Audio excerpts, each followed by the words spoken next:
आंखें, सादत हसन मंटो का अफसाना, सिर्फ उनके लिए जो देखना जानते हैं। उसके सारे जिस्म में मुझे उसकी आंखें बहुत पसंद थीं। ये आंखें बिल्कुल ऐसी ही थीं जैसे अंधेरी रात में मोटर कार की हेडलाइट्स, जिनको आदमी सबसे पहले देखता है। आप ये ना समझेगा कि वो बहुत खूबसूरत आंखें थीं, हरगिज नहीं। मैं खूबसूरती और बदसूरती में तमीज कर सकता हूं, लेकिन माफ कीजिएगा, इन आंखों के मामले में सिर्फ इतना ही कह सकता हूं कि वो खूबसूरत नहीं थीं, लेकिन इसके बावजूद इनमें बेपनाह कशिश थी। मेरी और उन आंखों की मुलाकात एक अस्पताल में हुई। मैं इस अस्पताल का नाम आपको बताना नहीं चाहता, इसलिए कि इससे मेरे इस अफसाने को कोई फायदा नहीं पहुंचेगा। बस आप यही समझ लीजिए कि एक अस्पताल था जिसमें मेरा एक अजीज ऑपरेशन कराने के बाद अपनी जिंदगी के आखिरी सांस ले रहा था। यूं तो मैं तीमारदारी का कायल नहीं, मरीजों के पास जाकर उनको दम दिलासा देना भी मुझे नहीं आता, लेकिन अपनी बीवी के पीहम इसरार पर मुझे जाना पड़ता कि मैं अपने मरने वाले अजीज को अपने खुलूस और मोहब्बत का सबूत दे सकूं। यकीन मानिए कि मुझे सख्त कोफ्त हो रही थी। अस्पताल के नाम ही से मुझे नफरत है, मालूम नहीं क्यों। शायद इसलिए कि एक बार बम्बई में अपनी बूरी हमसाई को, जिसकी कलाई में मूंछ आ गई थी, मुझे जे अस्पताल में ले जाना पड़ा था। वहाँ कैजुअलिटी डिपार्टमेंट में मुझे कम से कम 2.5 घंटे इंतज़ार करना पड़ा था। वहाँ मैं जिस आदमी से भी मिला, लोहे के मानिंद सर्द और बेहिस था। मैं उन आंखों का जिक्र कर रहा था जो मुझे बेहद पसंद थीं। पसंद का मामला इनफिरादी हैसियत रखता है। बहुत मुमकिन है अगर आप ये आंखें देखते तो आपके दिलो दिमाग में कोई रद्द-ए-अमल पैदा ना होता। ये भी मुमकिन है कि आपसे अगर उनके बारे में कोई राय तलब की जाती तो आप कह देते निहायत वाहियात आंखें हैं। लेकिन जब मैंने इस लड़की को देखा तो सबसे पहले मुझे इसकी आंखों ने अपनी तरफ मुतवज्जह किया। वो बुर्का पहने हुए थी मगर नकाब उठा हुआ था। उसके हाथ में दवा की बोतल थी और वो जनरल वार्ड के बरामदे में एक छोटे से लड़के के साथ चली आ रही थी। मैंने उसकी तरफ देखा तो उसकी आंखों में जो बड़ी थीं, ना छोटी सियाह थीं, ना भूरी नीली थीं, ना सब्ज, एक अजीब किस्म की चमक पैदा हुई। मेरे कदम रुक गए, वो भी ठहर गई। उसने अपने साथी लड़के का हाथ पकड़ा और बौखलाई हुई आवाज में कहा, तुमसे चला नहीं जाता। लड़के ने अपनी कलाई छड़ाई और तेजी से कहा, चल तो रहा हूं, तो अंधी है। मैंने ये सुना तो उस लड़की की आंखों की तरफ दोबारा देखा। उसके सारे वजूद में सिर्फ उसकी आंखें ही थीं जो पसंद आई थीं। मैं आगे बढ़ा और उसके पास पहुंच गया। उसने मुझे पलके न झपकने वाली आंखों से देखा और पूछा, एक्सरे कहाँ लिया जाता है? इत्तेफाक की बात है कि उन दिनों एक्सरे डिपार्टमेंट में मेरा एक दोस्त काम कर रहा था और मैं उसी से मिलने के लिए आया था। मैंने उस लड़की से कहा, आओ मैं तुम्हें वहां ले चलता हूं, मैं भी उधर ही जा रहा हूं। लड़की ने अपने साथी लड़के का हाथ पकड़ा और मेरे साथ चल पड़ी। मैंने डॉक्टर सादिक का पूछा तो मालूम हुआ कि वो एक्सरे लेने में मसरूफ हैं। दरवाज़ा बंद था और बाहर मरीजों की भीड़ लगी थी। मैंने दरवाज़ा खटखटाया। अंदर से तेज और तुंद आवाज़ आई, कौन है? दरवाज़ा मत ठोको। लेकिन मैंने फिर दस्तक दी। दरवाज़ा खुला और डॉक्टर सादिक मुझे गाली देते देते रह गए। ओ तुम हो? हाँ भाई, मैं तुमसे मिलने आया था। दफ्तर में गया तो मालूम हुआ कि तुम यहाँ हो। आ जाओ अंदर। मैंने लड़की की तरफ देखा और उससे कहा, आओ, लेकिन लड़के को बाहर ही रहने दो। डॉक्टर सादिक ने होले से मुझसे पूछा, कौन है ये? मैंने जवाब दिया, मालूम नहीं कौन है, एक्सरे डिपार्टमेंट का पूछ रही थी। मैंने कहा, चलो मैं लिए चलता हूँ। डॉक्टर सादिक ने दरवाज़ा और ज़्यादा खोल दिया। मैं और वो लड़की अंदर दाखिल हो गए। 4-5 मरीज थे। डॉक्टर सादिक ने जल्दी जल्दी उनकी स्क्रीनिंग की और उन्हें रुखसत किया। इसके बाद कमरे में हम सिर्फ 2 रह गए, मैं और वो लड़की। डॉक्टर सादिक ने मुझसे पूछा, उन्हें क्या बीमारी है? मैंने उस लड़की से पूछा, क्या बीमारी है तुम्हें? एक्सरे के लिए तुमसे किस डॉक्टर ने कहा था? अंधेरे कमरे में लड़की ने मेरी तरफ देखा और जवाब दिया, मुझे मालूम नहीं क्या बीमारी है।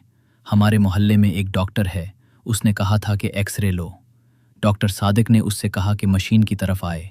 वो आगे बढ़ी तो बड़े ज़ोर के साथ उससे टकरा गई। डॉक्टर ने तेज़ लहजे में उससे कहा, क्या तुम्हें दिखाई नहीं देता? लड़की खामोश रही। डॉक्टर ने उसका बुर्का उतारा और स्क्रीन के पीछे खड़ा कर दिया। फिर उसने स्विच ऑन किया। मैंने शीशे में देखा तो मुझे उसकी पसलियां नजर आईं उसका दिल भी एक कोने में काले से धब्बे की सूरत में धड़क रहा था। डॉक्टर सादिक 5-6 मिनट तक उसकी पसलियों और हड्डियों को देखता रहा। उसके बाद उसने स्विच ऑफ कर दिया और रोशनी करके मुझसे मुखातिब हुआ। छाती बिल्कुल साफ है। लड़की ने मालूम नहीं क्या समझा कि अपनी छातियों पर, जो काफ़ी बड़ी बड़ी थीं, दुपट्टे को दुरुस्त किया और बुर्का ढूंढने लगी। बुर्का एक कोने में मेज़ पर पड़ा था। मैंने उसे उठाया और उसके हवाले कर दिया। डॉक्टर सादिक ने रिपोर्ट लिखी और उससे पूछा, तुम्हारा नाम क्या है? लड़की ने बुर्का ओढ़ते हुए जवाब दिया, जी मेरा नाम हनीफा। हनीफा। डॉक्टर सादिक ने उसका नाम पर्ची पर लिखा और उसको दे दी। जाओ, ये अपने डॉक्टर को दिखा देना। लड़की ने पर्ची ली और कमीज के अंदर अपनी अंगिया में उरस ली। जब वो बाहर निकली तो मैं गैर इरादी तौर पर उसके पीछे पीछे था, लेकिन मुझे उसका पूरी तरह एहसास था कि डॉक्टर सादिक ने मुझे शक की नज़रों से देखा था। उसे जहां तक मैं समझता हूं, इस बात का यकीन था कि उस लड़की से मेरा ताल्लुक है। हालांकि जैसा आप जानते हैं, ऐसा कोई मामला नहीं था, सिवाय उसके कि मुझे उसकी आंखें पसंद आ गई थीं। मैं उसके पीछे पीछे था। उसने अपने साथी लड़के की उंगली पकड़ी हुई थी। जब वो तांगों के अड्डे पर पहुंचे तो मैंने हनीफा से पूछा, तुम्हें कहाँ जाना है? उसने एक गली का नाम लिया तो मैंने उससे झूठ मूठ कहा, मुझे भी इधर ही जाना है, मैं तुम्हें तुम्हारे घर छोड़ दूंगा। मैंने जब उसका हाथ पकड़कर तांगे में बिठाया तो मुझे महसूस हुआ कि मेरी आंखें एक्स रेज का शीशा बन गई हैं। मुझे उसका गोश्त पोस्त दिखाई नहीं देता था, सिर्फ ढांचा नजर आता था। लेकिन उसकी आंखें वो बिल्कुल साबित व सालिम थीं, जिनमें बेपनाह कशिश थी। मेरा जी चाहता था कि उसके साथ बैठूं, लेकिन ये सोचकर कि कोई देख लेगा, मैंने उसके साथी लड़के को उसके साथ बिठा दिया और आप अगली नशिस्त पर बैठ गया। मैं सादत हसन मेंटो हूँ। मेंटू? ये मेंटू क्या हो? कश्मीरियों की एक ज़ात है। हम भी कश्मीरी हैं। अच्छा, हम किंग वाइस हैं। मैंने मुड़कर उससे कहा, ये तो बहुत ऊंची ज़ात है। वो मुस्कुराए और उसकी आंखें और ज्यादा पुरकशिश हो गईं। मैंने अपनी जिंदगी में बेशुमार खूबसूरत आंखें देखी थी, लेकिन वो आंखें जो हनीफा के चेहरे पर थीं, बेहद पुरकशिश थीं। मालूम नहीं उनमें क्या चीज थी जो कशिश का बाइस थी। मैं इससे पेशतर अर्ज कर चुका हूं कि वो कतन खूबसूरत नहीं थी, लेकिन इसके बावजूद मेरे दिल में खूब रही थी। मैंने जसारत से काम लिया और उसके बालों की एक लट को, जो उसके माथे पर लटक कर उसकी एक आंख को ढांप रही थी, उंगली से उठाया और उसके सर पर चस्पान कर दी। उसने बुरा न माना। मैंने और जसारत की और उसका हाथ अपने हाथ में ले लिया। इस पर भी उसने कोई मुज़ाहमत ना की और अपने साथी लड़के से मुकातिब हुई, तुम मेरा हाथ क्यों दबा रहे हो? मैंने फौरन उसका हाथ छोड़ दिया और लड़के से पूछा, तुम्हारा मकान कहाँ है? लड़के ने हाथ का इशारा किया, उस बाजार में। तांगे ने उधर का रुख किया। बाजार में बहुत भीड़ थी, ट्रैफिक भी मामूल से ज्यादा। तांगा रुक रुक कर चल रहा था। सड़क में चूंकि गड्ढे थे, इसलिए जोर के धचके लग रहे थे। बार बार उसका सर मेरे कंधों से टकराता था और मेरा जी चाहता था कि उसे अपने जानू पर रख लूं और उसकी आंखें देखता रहूं। थोड़ी देर के बाद उनका घर आ गया। लड़के ने तांगे वाले से रुकने के लिए कहा। जब तांगा रुका तो वो नीचे उतरा। हनीफा बैठी रही। मैंने उससे कहा, तुम्हारा घर आ गया है। हनीफा ने मुड़कर मेरी तरफ अजीब व खरीब आंखों से देखा। बदरू कहाँ है?